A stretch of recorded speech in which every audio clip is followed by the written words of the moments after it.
The Johnson Wax Program.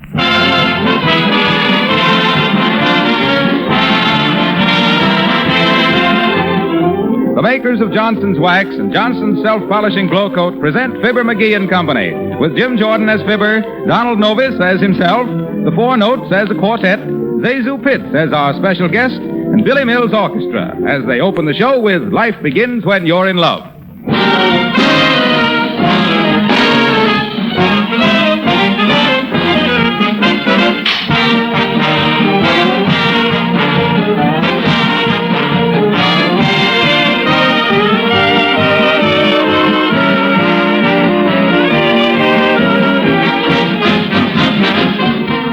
Now we have an announcement of special interest to every housewife. Here's a real bargain offer for you. By acting at once, you can buy Johnson's Wax and Johnson's Self-Polishing Glow Coat in big giant-size cans for the same price you usually pay for the regular pound and pint sizes. Now, when you buy these giant-size cans, you get 1/3 more wax or glow coat for your money. This offer is made for a limited time only. When the present supply of giant-size cans is gone, there won't be any more. So go to your dealer the first thing tomorrow morning. Buy several cans of Johnson's Wax and Johnson's Self-Polishing Glow Coat while you can get them at a money-saving price. During spring cleaning, you'll want plenty of wax and glow coat in the house. So don't delay. Get your supply of Johnson's Wax and Johnson's Self-Polishing Glow Coat tomorrow without fail. Ask your dealer for the special giant-size cans and get a pint and 1/3 or a pound and 1/3 for the same price you usually pay for 1 pint or 1 pound.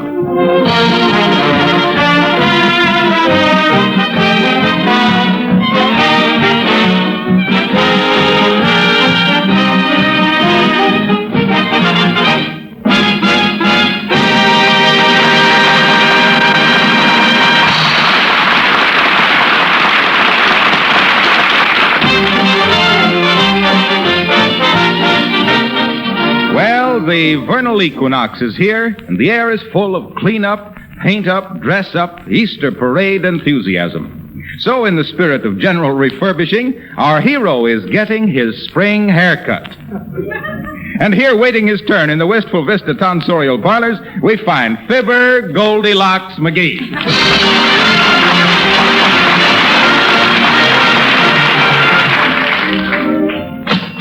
Thank you. You're next, sir. Okay, Bud. Give me a haircut. Yes, sir. Shall I go right ahead, or do you want an estimate first? Well, I did let it get a little long at that. I guess my hair grows fast because I got such a fertile brain. You're a new barber here, ain't you? Yes, sir. I used to have a shop in the South Seas at Waikiki. Oh, a beachcomber. No, just a Hawaiian clipper. Yes. Oh, your hair's getting a little thin on top, isn't it? Oh, it ain't never no such a thing. There ain't a man in my whole family that ever went bald.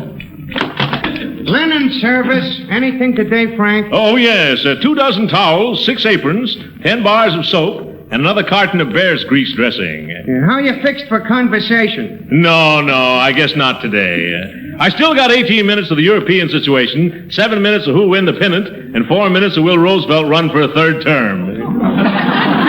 How about 5 or 6 minutes of the weather ain't what it was when you were a kid? No, thanks, not today. Okay. Hey, what is this? 6 minutes of who'll win the pennant and weather and all stuff like that there. We barbers subscribe to a conversation service. Every day they supply us with 15 or 20 minutes of monologue with a few jokes. Enough to last 1 haircut and a shave. Hold still, you. Yeah, I will.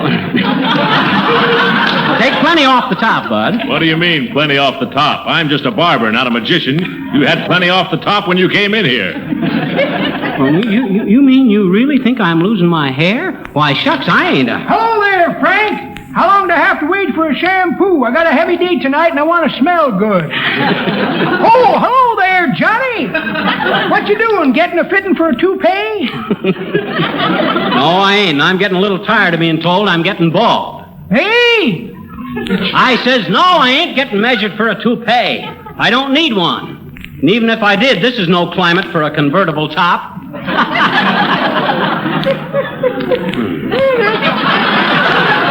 That's pretty good, Johnny, but that ain't the way I heard it. The way I heard it, one feller says to the other feller, say, he says, I'm getting fed up on this war talk. I've heard nothing but Europe, Europe, Europe all through March. Well, says t'other feller, you're lucky you live over here. You don't have to hear 'em march, march, march all through Europe.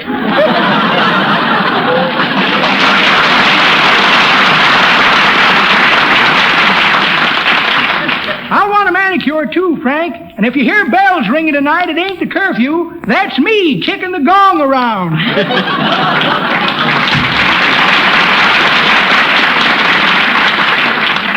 There, Bud, goes a gentleman of the old school. He's still a sophomore. Very good, very good. You about through with this haircut, Bud? Yes, sir, all through. Now, how's it look, sir? Hey, you took a little too much off in front there. Why, I didn't touch the front. There wasn't any hair there. What? You... Say, kidding aside, you really think I'm getting bald? Well, I wouldn't say you were getting bald exactly, but I bet your comb and brush lay there on the dresser and wonder how they can get on relief. That'll be 90 cents, please. What, 90 cents for a haircut? Yes, sir. 75 for the haircut and 15 for a tip. Thank you. 90 cents. That guy's running the wrong kind of a clip joint. Hey, I wonder if I am losing my hair. Hello there, Fibber. What are you looking so worried about? Oh, the barber just told me I was getting bald, Bill. You think I am, Billy?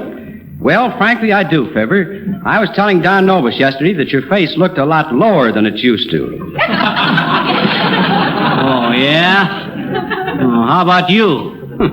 That shiny dome of yours that aroused an awful maternal feeling in an ostrich.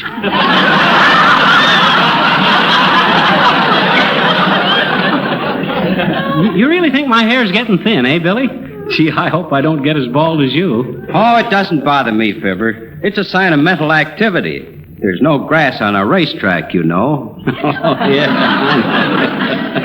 Your scalp certainly got the runaround, didn't it? Well, go ahead, Billy. Folks, Don Novus singing I Kiss Your Hand, Madame. Don, that was simply marvelous. It was great.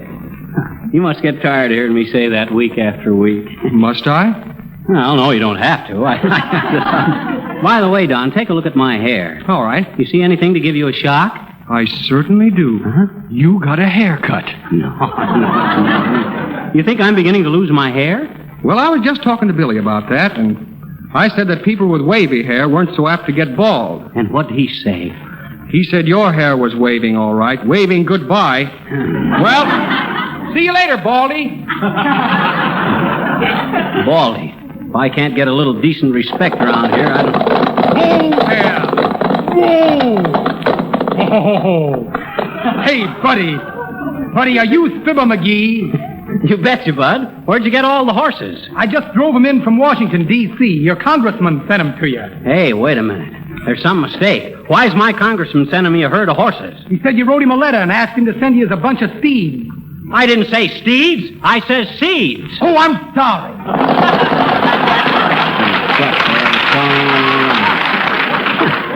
Well, I'll give the congressman credit for trying anyway.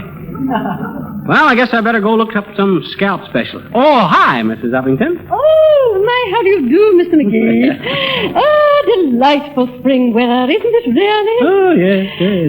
Do you know that I actually saw a robin this morning? No. Yes, a dear little robin red bosom. Little Robin Redbosom. Dear, dear. Oh, Mr. McGee, I'm afraid you lack all appreciation for the beautiful springtime with the birds and the bees and the wildflowers. Oh, if I only knew the language of the flowers, so I could greet each tiny green bud high up in the trees. Why, I can do that, Uppy. Oh, how, Mr. McGee? Hi, Bud. Oh, Mr. McGee, must you be so cynical, really? Can't you be more poetic? No, I can't, Uppy. I just had bad news. I'm losing my hair. Oh, really? Yeah. Oh, my. Oh, yes, you are, aren't you? Yeah. You poor boy. Me too. What do you suppose is the cause? Oh, worry, I guess. Well, what are you worried about? About losing my hair. Well, I'll see you later, Uppy. I got to look up a scalp specialist. Oh, well, try to be more cheerful, Mr. McGee. Remember remember, it is spring. A spring, a spring, a spring, it makes me feel so good. Oh, yes, really. Is that what that is? You know, I should like to go out in the early morn and dance among the dewdrops like a dainty little fawn. Some fawn, eh, folks? Oh, I know. You think I'm just being a silly girl. Well, so nice to have seen you again, Mr. McGee. Goodbye. Goodbye.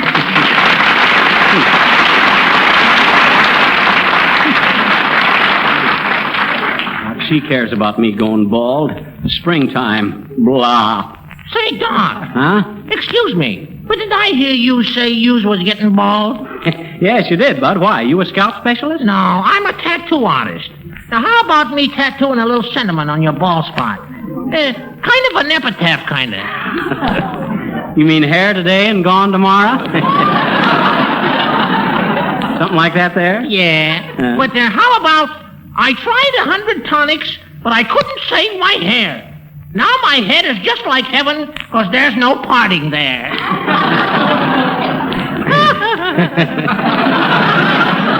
No, thanks. No, thanks, Bud. I guess not. I may look like a pinhead, but I don't want to be engraved. Okay, just an idea, that's all. Tonics might not be a bad idea at that. I wonder what's a good remedy. Oh, hi, Harpo. Hello there, Fibber. Say, you're getting bald, aren't you?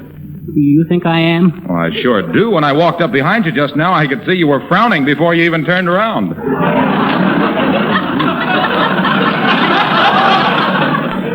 Oh. Hey, how do you keep your hair so healthy looking, Harpo? Well, I guess I owe it all to my mother. When I was a little boy, she used to spend whole mornings and afternoons just brushing my hair. Brush, brush, brush. Right down to the roots. Oh. Just working her fingers to the bone, eh? How'd she ever have time to do her housework? Grab it, Harpo. Why, she had plenty of time for her housework because she used Johnson's self-polishing glow coat. The no-rubbing, no-buffing polish for floors and linoleum that shines as it dries. Ain't he wonderful, folks? So you owe it all to your mother, eh, Harpo? Yes, I do, Fibber. I remember I used to say to her, "Say, Mommy." Hey, wait a minute. Take that lollipop out of your mouth. Well, I'd say, Mommy, why don't you ever talk about how tired you are? And why don't you have rough, scrubby hands like the other little boys' mamas? Shrewd little tyke, wasn't you? And then Mommy would take me on her knee and tell me all about how easy and quick it is to use Glow Coat. And that's how she always had time to brush my hair. Oh, we were great pals. Well, a mother's best friend is her boy, they tell me. Have you told her she better rush out and grab off some of them money-saving special giant-sized cans before they're all gone? No, don't worry. She knows all about that. She also knows that you get a pint and a third for the price of a pint. Well, I got to be going, Fibber. And say, try not to worry too much about that baldness. We all knew it would happen. Yes, I know. Huh? You did? Why, sure. Everybody said you were bound to come out on top. Well, so long, pal. Very helpful. Oh, here's a scalp specialist right here. Dr. Harry Storer. Well, I'll try him. Hi, sis. Can I see the doctor? Dear me. I don't know why not, mister. He's 5'11".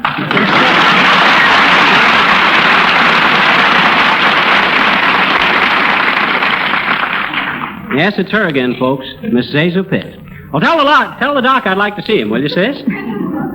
You better just sit down a while, mister. Doctor's busy in his laboratory right now. Oh, he is, eh? What's he working on? Trying to develop a skeleton key for a scalp lock?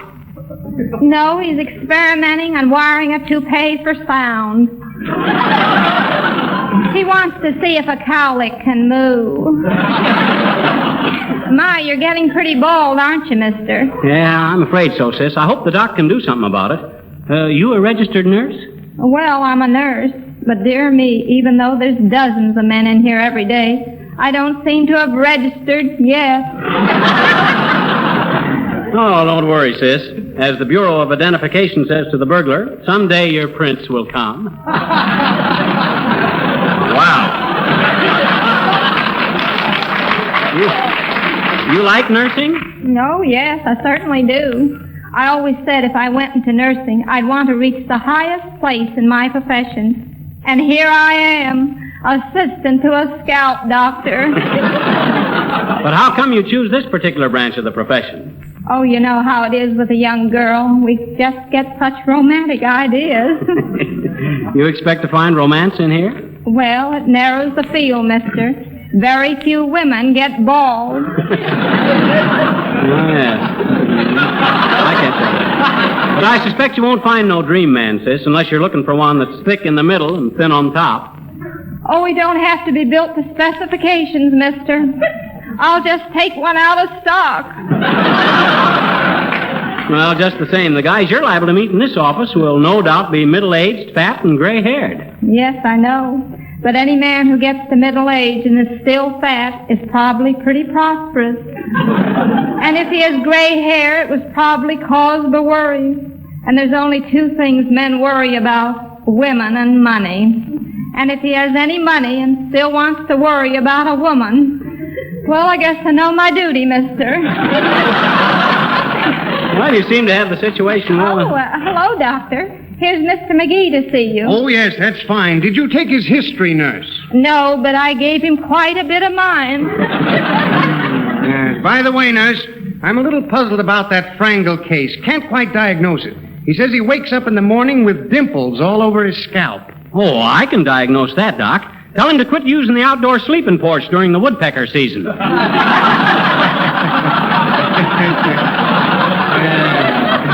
Very amusing. I see you're suffering from alopecia areata yourself. Yeah, who? You think you can do something for me, Doc? I ain't hopeless, am I? Not with my system, my boy. We can grow hair on a football helmet. Let me see now. I think your case calls for Formula 27. It's an old Indian remedy for baldness. Oh, well, that's my chief worry. Yes. Here we are. Take this tonic home with you, McGee, and these tweezers. Tweezers? What's them for? This tonic is so efficient it grows eyebrows on the bottle. Use it liberally, but only on the scalp, remember. Yeah? One of my patients, a radio actor, spilled some in his bathroom the other day with tragic results. Oh, what'd he do? Grow a mustache on the wash bowl? No, he spilled a few drops in the bathtub, and now I'm afraid he's definitely typed as an actor. Oh, how so come, Doc? Well, you understand when I say he's now playing the part of a polar bear on a certain Sunday evening program.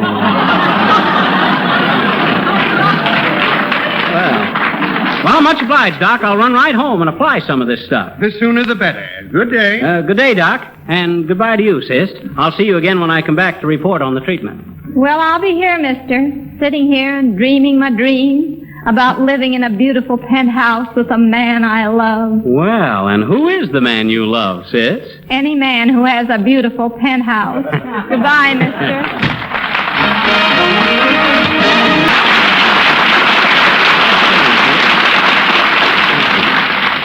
That was the four notes singing the funny old hills. And that was nice timing, too, kids, because I got back in the house just before you finished. Did you ever notice the construction of this show, folks? How we weave the music through the drama? Dad, Rat, who's that? I want to get busy and try this hair restorer. Come in. Oh, hello there, Fizzer. Oh, hi, Nick. Fizzer, what is this I'm hearing about your hair doing a striptease on your cranium? Or am I labeling under a Miss Apple dumpling? No, that's right, Nick. I never noticed it myself till everybody started telling me. I thought it was okay, but you know how it is. Appearances are deceiving. There is smartly more of a truth in a poultry in that, Fizzer.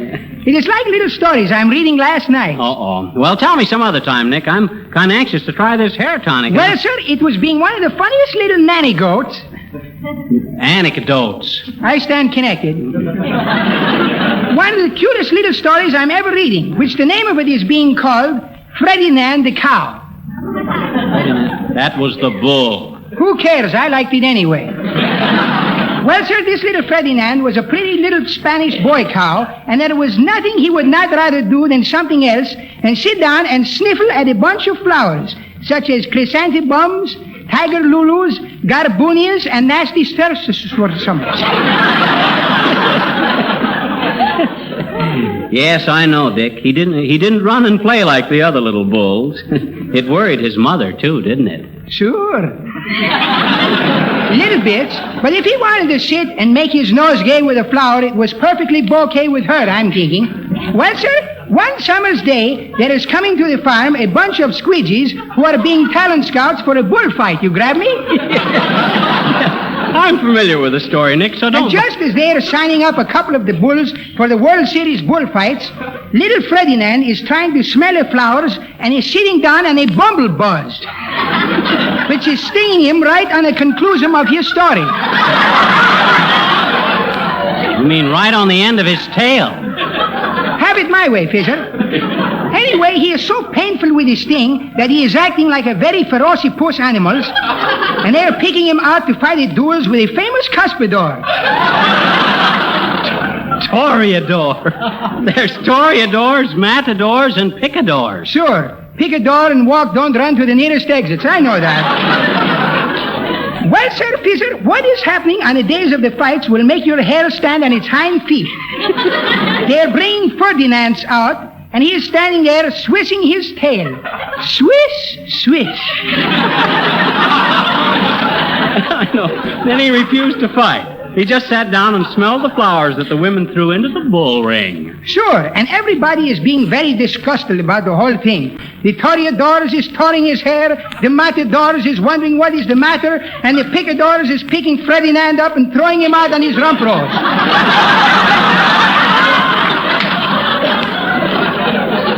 But Ferdinand don't care. He is very happy at going home again where he can have his smell time swelling the flowers again. And the moral of the story is being, don't beef if somebody is giving you a bum steer. Well, so long, Fizzer.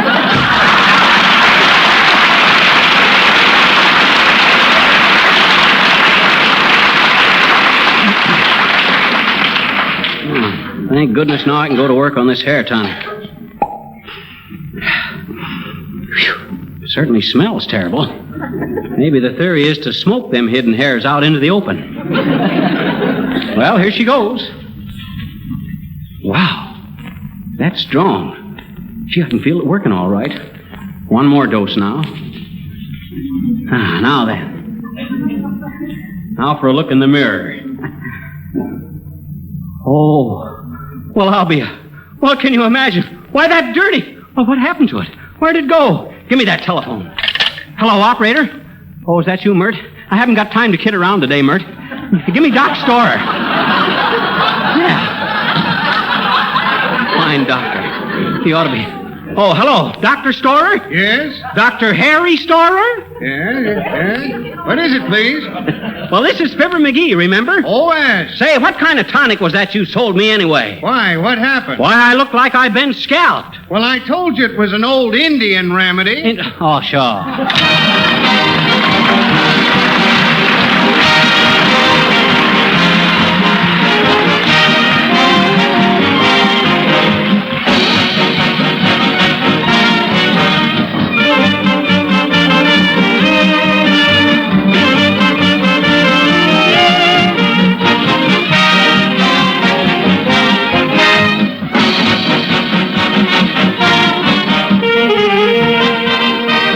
Fibber will be back in just a moment. But now here's a reminder about the special bargain offer on Johnson's Wax and Johnson's Self-Polishing Glow Coat. Remember, for a limited time only, you can get Johnson's Wax and Johnson's Self-Polishing Glow Coat in big, giant-size cans, containing 1/3 more than the regular pound and pint sizes. You don't have to pay one extra penny for these big, giant-size cans.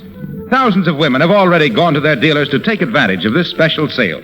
These giant-size cans are going fast. You'll be money ahead if you get a supply of Johnson's Wax and Johnson's Self-Polishing Glow Coat while the giant-size cans are still available. They're being featured now by hardware, grocery, paint, drug, and department stores. Ask your dealer tomorrow without fail for the giant-size cans and get a pint and 1/3 or a pound and 1/3 for the regular price of 1 pint or 1 pound.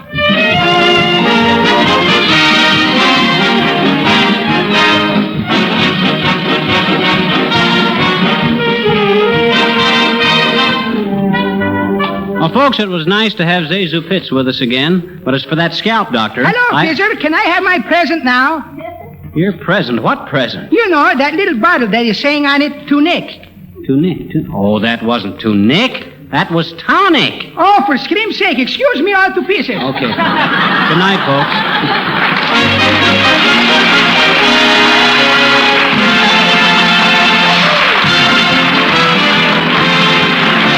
This is Harlow Wilcox speaking for the makers of Johnson's Wax and Johnson's Self-Polishing Glow Coat, Racine, Wisconsin, inviting you all to be with us again next Tuesday night. Good night. The selection, Funny Old Hill, is from Paris Honeymoon. Fibber McGee and Company were presented from Hollywood's Radio City. This is the National Broadcasting Company.